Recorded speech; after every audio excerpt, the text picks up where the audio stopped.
வணக்கம். சாமுத்திரிகா லட்சணம் மார்பு ஆண்கள் எடுத்துக்குவோம். அகண்ட மார்பு வி ஷேப்பில் இருக்கும். உருண்டு திரண்டு இருந்தால் மிகுந்த உடல் ஆரோக்கியம் உடையவர்கள். நிறைய ஜிம்முக்கு போவாங்க, உடல் ஆரோக்கியத்தை வச்சுப்பாங்க. போட்டி இந்த ஒலிம்பிக்கெலாம் கலந்து கொண்டு நிறைய பதக்கங்கள் வாங்குவாங்க. உடல் ஆரோக்கியமாக இருக்கும். ஆனால் வாழ்க்கையில் மிகுந்த உயர்ந்த இடத்துல இருக்க மாட்டாங்க. நடுத்தரமாக தான் இருப்பாங்க. எவ்வளோ சம்பாதிச்சாலும் இவர்களுக்கு போதாது இருக்கும். நடுத்தர ஒரு பொருளாதார நிலையில் தான் இவர்கள் இருப்பார்கள். ஆனால் எல்லாரிடத்தையும் புகழ் பெறுவார்கள். அதில் எந்த பிரச்சனையும் இல்லை. அதே மாதிரி பூசினா மாதிரி உடம்பு மார்பு எல்லாம் அப்படி இருக்கும். அப்படி உள்ளவர்கள் மிகுந்த சாதனையாளர்கள்னு சாஸ்திரம் சொல்லுது. சின்ன திரை, நாடகம், சினிமா, அரசியல், தொழில் எல்லாவற்றிலும் உயர்ந்த எண்ணத்தில் உயர்ந்த இடத்துல இருப்பாங்க. நல்ல வாழ்க்கையில் முன்னேறுவாங்க. அவர்களும் வாழ்ந்து கூட இருக்கிறவர்களையும் நல்ல முன்னேறுவாங்க. நல்ல சிறப்பான வாழ்க்கை வாழ்வாங்க. நிம்மதியாக இருப்பாங்க. நல்ல குடும்பம் அமைந்திருக்கும். நல்ல குழந்தைகள், நிம்மதியான வாழ்க்கைக்கு சொந்தக்காரர்கள். அடுத்து ஒடிசலான மார்பு எலும்புந்தோளுமாக இருப்பாங்க. அவங்க இது ஆண்களுக்கு சொல்லிட்டு வரேன். ரொம்ப அதாவது ஒரு ஏழ்மை, வறுமை, தடங்கள், பிரச்சனைகளோடு வாழக்கூடியவர்கள். இவர்களுக்கு தரித்திரம் என்பது கூடவே இருக்கும்.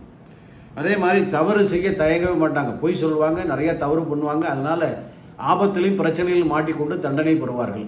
இவர்களுடைய வாழ்க்கை சோகம், துயரம் அப்படி உள்ளது. அடுத்து பெண்கள் எடுத்துக்கிட்டிங்கன்னா பெண்களுடைய மார்பகங்கள் இதை தவறாக பார்க்கக்கூடாது. இது சாஸ்திரப்படி சொல்கின்றது. ஏனென்றால் நம்முடைய தமிழ்நாடு தாயை தெய்வமாக அன்னையாக போற்றக்கூடியது. பெண்களுடைய மார்பகங்கள் சிறிதாக ஓரளவுக்கு நடுத்தரமாக இருந்தால் அவர்களுடைய வாழ்க்கை பிரகாசமாக இருக்கும். நல்ல குடும்ப பெண்மணிகளாக இருப்பாங்க. நல்ல ஆண் குழந்தை, பெண் குழந்தைகளை பெற்றிருப்பாங்க. தாய்ப்பால் அதிகமாக இருக்கும். கணவன் மீது அன்பாக இருப்பாங்க. கடவுள் பக்தியாக இருப்பாங்க. எல்லார்ட்டையும் பாசமாக இருப்பாங்க. உறவினர்களோட ரொம்ப நெருக்கமாக இருப்பாங்க. நிம்மதியான வாழ்க்கை வாழ்வாங்க. அதே மாதிரி பெண்களுக்கு மார்பகங்கள் ரொம்ப சிறியதாக இருந்தால் சாதனையாளராக இருப்பாங்க. மிகப்பெரிய தேச பக்தராக இருப்பாங்க. ஒரு அன்னை தெரசா மாதிரி குழந்தைகளை வளர்க்குறது, ஆன்மீகத்தில் ஈடுபாடு கொண்டவங்க. மிகப்பெரிய ஒரு அற்புதமான வாழ்க்கை வாழ்வார்கள். ஆன்மீக வாழ்க்கையிலே ஈடுபாடு உள்ளவர்கள். நிறைய தான தர்மங்கள் செய்வார்கள். இவர்கள் உயர்ந்த நிலையில் இருப்பாங்க. செல்வாக்கோடு இருப்பாங்க. கார் பங்களான்னு இருப்பாங்க. ஆனால் கூட இருக்கிற எல்லோருக்கும் உதவிகள், தர்மங்கள் நிறைய செய்து நல்ல அவங்களும் புகழாக இருப்பாங்க. ஒரு தாய்மை என்பதற்கு உதாரணமாக விளங்குவார்கள். அப்படிப்பட்டவர்கள்.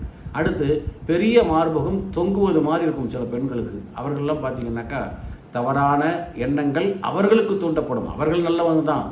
காம இச்சை, தேவையில்லாத பிரச்சனைகள், இந்த கள்ளக்காதல், இதுபோல விஷயங்களில் மாட்டிக்கொண்டு அவர்களும் மன உளைச்சலாகி குடும்பத்தைச் சேர்ந்தவர்களுக்கும் மன உளைச்சலையும் அவமானங்களையும் தேடி தருவார்கள் என்று சாமுத்திரிகா லட்சணம் சொல்கிறது. இது அவர்களாக வளர்த்து கொள்வதில்லை. அது உடல் வாகிலே தானாக வளர்வது. இப்படி இருந்தால் இப்படி நடக்கும் என்று ஒரு மகான் எழுதி வச்சிருக்கிறார். அப்படிப்பட்ட அந்த பெண்களுக்கு உள்ளவர்களுக்கு, அந்த மார்பகங்கள் இருக்கிறவர்களுக்கு இது மாதிரி பிரச்சனைகள், துன்பம் நிச்சயமாக இருக்கும். அப்படிப்பட்டவர்களுக்கு ஒன்றும் இல்லை.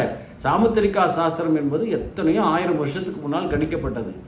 இப்படி துன்பங்களுக்கு ஆளாவார்கள் என்று நினைத்தாலும் கூட இறைவனிடம் போய் நல்ல கடவுள் சாமி கும்பிட்டு அங்கப்பிரச்சனை பண்ணி அடிப்பிரச்சனம் பண்ணி நிறைய தான தர்மங்கள் செய்து இறைவனுடைய பாதங்களை பற்றி கொண்டு அவன் அருளாலே அவள் தான் வழங்கி என்று அதுபோல இருந்தால் கண்டிப்பாக இந்த பிரச்சனையிலிருந்து தாராளமாக விடுபட்டு நல்லதொரு குடும்ப பெண்ணாக, அற்புதமான மங்கையாக வாழலாம். இதுதான் என்னுடைய அன்பான கருத்து. நிகழ்ச்சி பிடிச்சிருந்தால் சப்ஸ்கிரைப் பண்ணுங்கள், பெல் பட்டன் அமுக்குங்க. அடுத்து ஒரு நல்ல செய்தியோடு உங்களை சந்திக்கிறேன். வாழ்த்துக்கள். வணக்கம்.